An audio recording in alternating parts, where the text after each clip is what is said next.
If you love history, traditional arts and skills, and vintage living as much as I do, come join me here at the Homestead, where the conversations are always interesting and educational. I'm glad you're here. Hello and welcome to Willow's Vintage Homestead, where we talk about all manner of old-timey topics. I'm your host, Willow Polson. And with me here today is my friend Robert Baxt. He's a very magical guy, and he knows the most about magic and the history of stage magicians than anyone else I know. Robert, how is it in magical Los Angeles? Los Angeles is a wonderful place for magicians. I am a full-time professional magician. Yikes, I hate to say, for 30 plus years, I've never had a real job in my life. Uh, Never had a real job. well, as opposed to, as no 9 to 5, I've been performing magic for money since I'm 14 years old. And I Wow, started 14. doing magic when I was 7 years old. So I always like to say I wasted the first 6 years of my life. And you're such a good magician, in fact, that you sell tricks to other magicians. That is correct. I write jokes for David Copperfield. Many other professional magicians have used my material. Penn and Teller on television have done my magic tricks. I live in Los Angeles and work often at this place called the Magic Castle, a I private club love, for love, magicians. love the Magic Castle. I hope to get there again next February, fingers crossed. It's so great. It's cool. It's expensive, but in Los Angeles, it's such a big deal. If I get stopped by a police officer for a minor traffic infraction, I can sometimes go, "Oh, officer, I know there's no trick to getting out of this ticket, but I am one of the magician members at the Magic Castle." And once in a while, it could happen that the officer goes, "Can you get me into the Magic Castle?" And I go, "Yes." He goes, "I can let you go with a warning this time." You know. Oh my God. Now that's a trick. Ah, well, no, it is a private club. It is not open to Nice. the public, and people show up all the time going, "Hi, would like to come in," thinking it's a restaurant Mm-mm. type place that's open to anybody. The answer is nope. I feel very special. It's the only place like that I haven't been yet is Club 33 in Disneyland, but I feel like the Magic Castle's better. Yes, so it's much bigger than Club 33. I've been to Club 33, absolutely, and many of the Magic Castle members are Club 33 members. So That yes, makes sense. That makes yeah. sense. But speaking of vintage magic, which is why I brought you on the show, because I know you know tons about the history of stage magicians. That venue is absolutely fascinating. It's filled with stuff. It's got like Harry Houdini's, handcuffs and stuff in there. So give us a little audio tour of the Magic Castle, if you would. Okay, the Magic Castle is an old Victorian mansion. It was built over 100 years ago in Los Angeles at the end of a street called Orange Street in Los Angeles at the corner of Franklin. And it's called Orange Street because over 100 years ago, most of Hollywood, California was still farmland. And it was a mansion overlooking orange groves on either side of the Nice. street. Had a fabulous view. However, about more than 60 years ago, two brothers, Milt and Bill Larson, whose father was a magician, and the father's dream was always to open up a clubhouse for magicians, but never got to it. At that point, the two brothers, Milt and Bill Larson, were TV producers. They were producing like game shows like To Tell the Truth and I've Got a Mhm. Secret and stuff like that. And I don't think they were happy being television producers. So the club was bought and made into a private club for magicians, and it has been going strong ever since.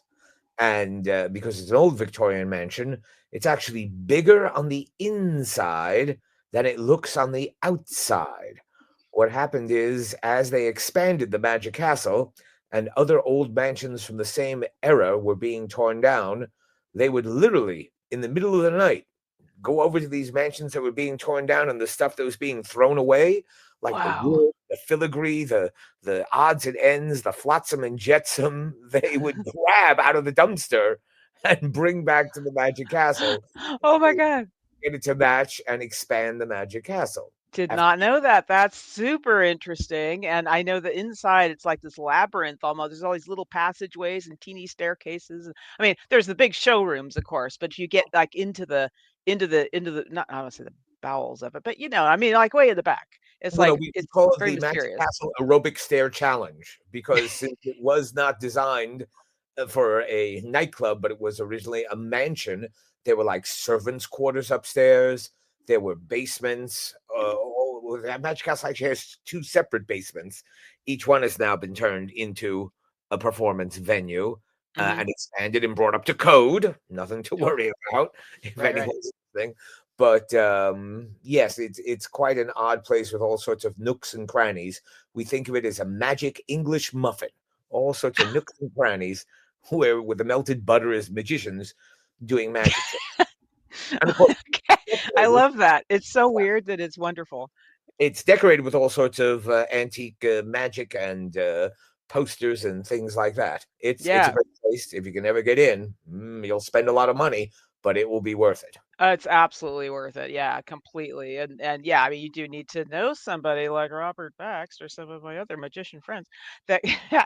So if you're ever in the LA area, check it out if you're able to. Ooh, mysterious, right? Yes, that's what makes it mysterious. It's that we don't let everybody in. On top of everything else, we also have a dress code there. Gentlemen have to wear suits and ties, no jeans, no sneakers or anything like that. And even though some people show up and go, no, these are $900 artistically ripped jeans, they go, well, then go down to Kmart and buy some pants. We ain't letting you in. Buy some pants. Kmart. Is Kmart still a thing? No, no, no. But one time I went with my young son on the Saturdays and Sundays only is the only time they allow people under 21 in. And even though Right. I was performing there, my son was wearing shorts. And at that point, shorts were not allowed. So my wife went down to Target with him to buy him some Gee. pants. Seem to remember from a prior conversation that you studied with Al Flosso. Oh, that is correct. Oh, I'm very good. I'm impressed. Okay, so let me explain about Al Flosso. Al Flosso was a contemporary of Harry Houdini. All right. Hmm. So, Yeah, and yeah. Flosso was, how should I put it? He was a character like out of a movie. He was from New York City. He originally worked in Coney Island. In Coney Island, when Coney Island in Brooklyn, New York, was a resort town where this is the days before air conditioning. People would go to the beach just because it was cooler and hang out. And Right, right. Coney Island was an extremely popular place. Al Flosso worked on the boardwalk performing magic to get people to come into various places and to sell stuff. That was the way to grab people's attention. He used young Lou Abbott of Abbott and Costello Oh, fame cool. as one of his boy assistants and stuff. There's even video of him in his later years. He appeared many times on the Old Ed Sullivan Show. Oh, very fun. And on a famous television show in New York City called Wonderama. Everyone in New York knew him, and he knew everybody in New York. The most important part, though, is that after Houdini died, the famous Houdini, world's greatest escape artist, one of the most famous magicians in the world, we still call getting out of something today pulling a Houdini. Right. Houdini at one point had owned a magic shop in New York City. When Houdini died, Al Flasso bought the magic shop. This is now the 1930s. And when I, as an 11-year-old kid, wandered up almost 50 years later to that magic shop, which is on the second floor above a bar on 34th Street and 8th Wow. Avenue in Manhattan, Al was still there. He Oh was my God. he I was wish I had known that when I was in when I was in New York. I would have walked over there just to look at the windows. no, no, no. Trust me, the windows were great. There's a great window story. It was torn down years ago. It's now an AMC No, theater. The entire no. gone. Ah, But how should I put it? He was 85 years old with gusts up to 90. And he was like Yoda to me in that he was that old, he was that wise, he was that short. Uh, and when I was a kid, I worked there. Uh, and he'd go to me, I'd go down to the corner and buy him a hot dog and bring him back upstairs. I'd go to the post office and get him stamps. The one thing he wouldn't let me do, he wouldn't let me sweep. He'd go, kid, don't touch that dust. Houdini once stood in that dust. And to this day, I still have a small vial of the dust left oh, over you from. do. Yep. So Al taught me a lot of what I know about magic, and he taught me a lot of what I know about life. Al was his most famous trick that everyone remembers him for is pulling coins out of kids' ears. If you ever see anybody pull coins out of a kid's ear or anybody else's ear, at some point they're indebted to this guy Al Flosso. Uh, Wow. 'Cause he was the master of the routine, and every modern routine in some point is based on his. Wow, everything comes from Al Flosso and Coney Island. That's Yep. great. And of course, I grew up in Coney Island, Brooklyn, New York. That's why he let me work in the magic shop because I'm 11 years old and I wandered up there and I go, "Hey, I'm from Coney Island." He goes, "Coney Island," now I'm his new best friend. Yes. Nice. So, so then from there, your journey as a magician, you said you started when you were 7? 7 years old, my brother got a magic set, and he didn't want to play with it, but I did. I was fascinated by this stuff. Again, I think it's something that when you're a little kid, that you know something that your parents don't. I remember fooling my father when I was like 11 years old, thinking, "Oh my God, I just fooled my father. I thought my father knew everything, but he didn't know how this simple trick worked." That's a Oh, great feeling of power for a young boy and stuff. And the light goes on, the light bulb goes on. It's like, ah, ha, ha, ha, what can I do with this power? Moo, ha, ha, ha. well, the most important thing I did with that power was I started doing shows when I was 14 for money. By the time I was 17, I had my own car. It was a junker, but in New York City, ooh, I have a car. Ooh, I'm 17 years old. I got a car. I'm driving around, and I may have had more pocket money in my pocket than my dad did.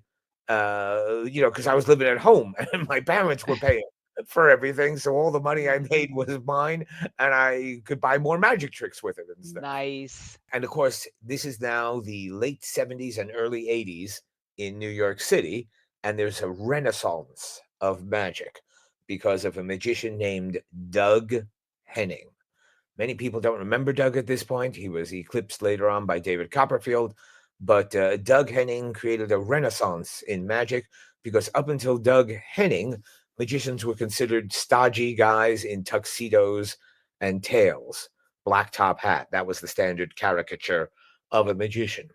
Doug Henning on Broadway with a show that's produced by Ivan Reitman. Ivan Reitman went on to do the Ghostbusters movies. At Great. this point, Ivan Reitman was producing Doug Henning's magic show, which they called, here's the big leap, The Magic Show. The magic show on Broadway, though, ran for over 4 years and was a great success. At one point, Doug Henning finally had to leave the show. He was the star of it because he was making more money touring the country with his magic tricks. And the magic show continued with another actor taking his place.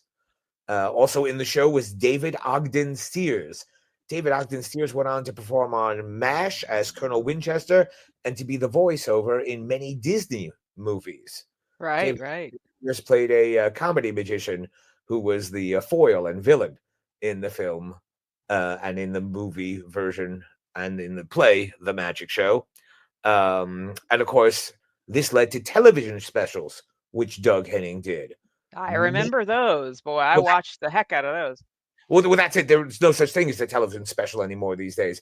But in those days, if they had to stop regular programming when there were only 3 channels and not Yes. show your favorite episode of All in the Family or something like or the Brady Bunch or something like that, because there was something special, like a full hour special of magic tricks done by Doug Henning. Oh my God. That was we stopped everything. People didn't go out to nightclubs that night so they could stay home Oh, and see yeah. I each other. remember that era of television, speaking of vintage things, that era of television. Yeah, the specials you had, oh, Captain and Tennille would do a thing or whatever. Absolutely. That was a different era that we'll never see again. Yeah. And magic became much more popular. And after Doug Henning decided to retire, David Copperfield had all these television specials Yep. also. And David Copperfield, of course, now has his own show in Vegas at the MGM, where he's got a residency, and he's been there for many years. And now, speaking of Doug Henning and the history of magic, we must Yep. give David Copperfield great credit. He has established his own museum in a large multi-story building. He has the most incredible museum of magic. Think of it, if Bruce Wayne, instead of being Batman, who was a magician, well, then the Batcave would be David Copperfield's Museum of Magic. Wow. I think Can the public go to that? absolutely not. It is for Ah. magicians only, at David's invitation only. But he has set it up so that it will be an incredible resource for magicians all around the world. And I'm pretty sure there's actually a sign posted somewhere: no drooling allowed. The saliva spoils the carpets. Because literally, he has the funds to get together stuff that no one can believe it's still there, and that he's put it all in museum. It's that's the thing. A lot of this stuff may have been in magicians' collections, but it was like under their beds, in closets, gathering dust, in garages. Mhm. David has gathered it all together, cleaned it up, and put it in museum quality displays with museum lighting, with museum Uh, security. As a matter of fact, should there ever be a fire, God forbid, or anything like that, you have to evacuate the building because all the air will be sucked out of the building. Now can Uh, we see pictures of any of this, or is there a video or anything? in fact, David published a book 2 or 3 years ago on the history of magic, and most of the book is photos of his collection. Absolutely. Ooh. I don't have it in front of me, but I will get you the title of the book so you can share it with your friends. It's available on Amazon and in bookstores. Bookstores! But Wherever few, fine books are sold. yes, yes, wherever, yes. But it's an excellent book, and I highly recommend it. Now, this reminds me of a small aside. I may actually do a separate episode on this. I don't know, but I'm fascinated by automatons. That's part of his collection. Yes, Okay, I know, and that's a whole cool thing. well, okay, let's go back to automatons in the history of magic. Modern magic begins with a man named Robert Houdin. Robert Houdin was a Frenchman in the mid 1800s. Robert Houdin started his life as a clockmaker. Think of Hmm. it. There are no hardware stores. There is no Amazon. There is no Temu. Everything has to be made by hand, including all the springs and dials and screws Hmm. for clocks. It was quite an important job for the rich people who wanted to have incredible clocks. Robert Houdin, the clockmaker, loved magic and became Robert Houdin, the magician. Now, this is important. Up until him, the history of magic had been mostly guys in wizard robes, right? Those big voluminous, I think that's the word I said, Yeah, right? yes. Robes. So when they produced dogs or ducks or umbrellas or anything else, kind of obvious. I bet you it came out of the big bathrobe the guy's wearing. But Robert Houdin decided his style of magic was going to be dressed in the classy outfits of the day. The classy outfit of the day in the mid 1800s was tuxedo and tails.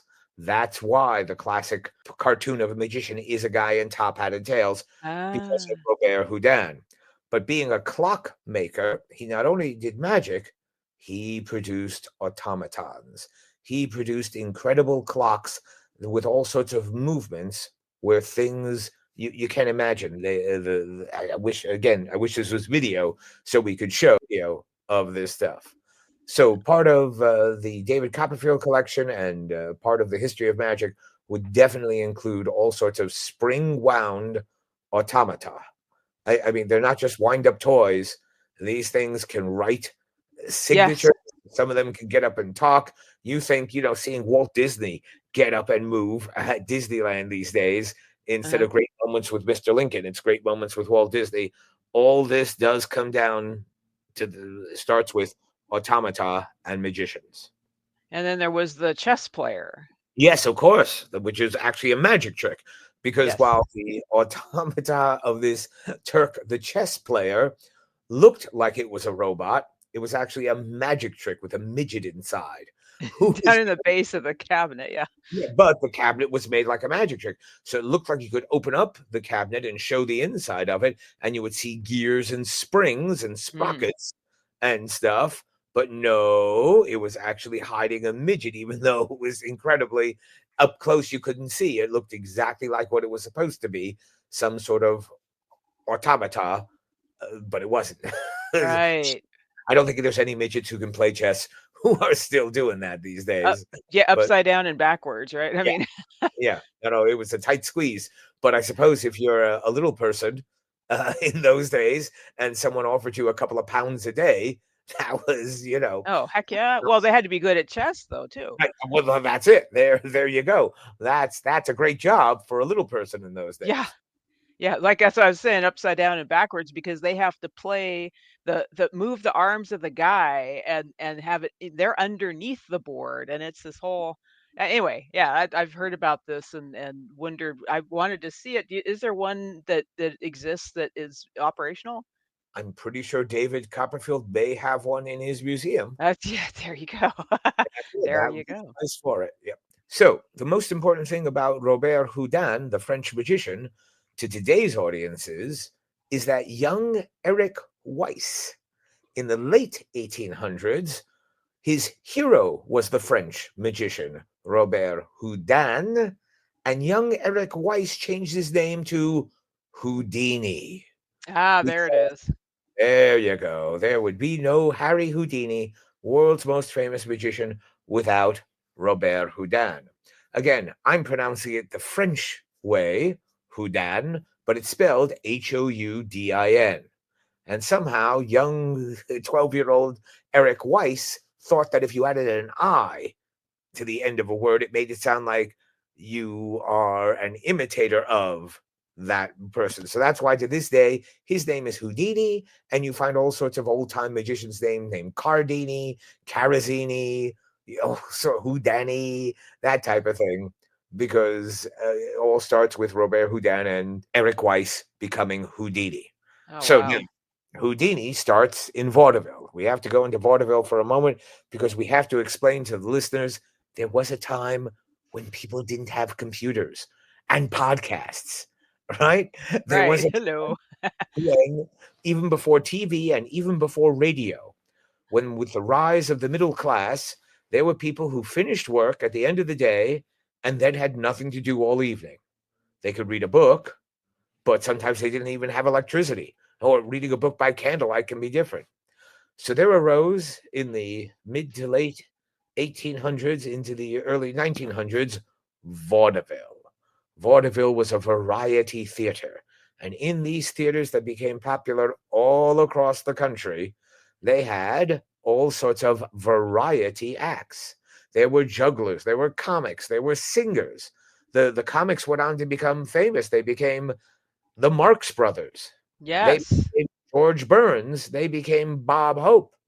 But the magicians became Harry Houdini, Harry Blackstone Sr., Mm. Dante. These were the classic vaudeville magicians who traveled each week from theater to theater. And there were theaters in every town all across America, big and small. Big cities would have many vaudeville theaters, but even the tiniest of towns, there was nothing else to do in the evenings. They would have a vaudeville theater, and there'd be an entire 90-minute to 2-hour show of a singer, a comic, a ventriloquist, a juggler. Trained animals and all Yep, kinds of trained stuff. animals, guys who jumped ropes while wearing roller skates. I'm not making that up. That was a real act. Yep, yep. No, that was a real act. They do little sketches, they do bits, but a magician was always one of those acts. Absolutely. It was a big draw. And some of those magicians didn't just do like an 8-minute spot with little tricks. Some of them actually brought big illusions. And sometimes they would be the entire half of the show or something. So This speaking of halves of the show, that makes me think of the equipment, like sawing a woman in half. Now, when did that start? let's see, probably a magician named Horace Golden, Goldin, started the craze of sawing a woman in half. And that became such a popular trick that magicians all across the world stole that. And sadly, there is no patent on magicians' tricks because, at least in the US Patent Office, to patent something, you have to give away the secret in Right. the patent to the patent office. But magicians saw that it was popular, and every magician in the world started advertising sawing a woman in half. As a matter of fact, a famous magician who was not didn't do big illusions, but was famous for borrowing a dollar bill and having it wind up inside a lemon, started advertising himself as sawing a lemon in half. You know, It's like, yeah, I mean, there's so many, like, I've seen that one. Do you do that one? no, no, no. That is, I stick to. I actually have one in my garage. If you want to come over and be sawn in half, I can make you feel like you were two again. It's a popular trick. The version I have actually uses a Black and Decker jigsaw, with electric Woo, power and stuff. Yeah, no, it's woo, an evil looking thing when it goes, and I cut through a board or something at first, and then yeah, someone lies down, and I cut them through this. Yeah, no, it's kind of evil. woo, Look. terrifying. Yep. And again, if this was video, I'd get you a video of me doing it. But Yeah. too bad. This is audio only. So, listeners, use your imagination. So Oh, the that's big stage tricks, I mean, things got bigger and bigger and bigger until David Copperfield made the Statue of Liberty disappear, or did he? So no, no the trick. So, of course, he didn't really make it disappear. It was a trick. Good trick. so obviously there's some one-upsmanship when it comes to magicians. Well, of course, all magicians want to do better than the next magician and are trying to steal all their best tricks and stuff like that. But that happens, I think, in every profession. So what do you think of Chris Angel? I happen to know Chris Angel since I was a teenager. His real name is Christopher Saranticus.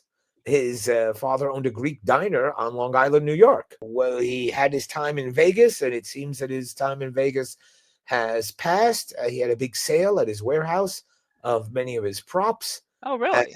yes, absolutely. Just recently, a year in the past year or two, or something like that. Well, what I'm getting at though is that he was famous for being a street magician. So that's very different than being on a stage in vaudeville. That's a whole other thing. And that's where, well, Al Fosso was a street magician in a sense, yeah?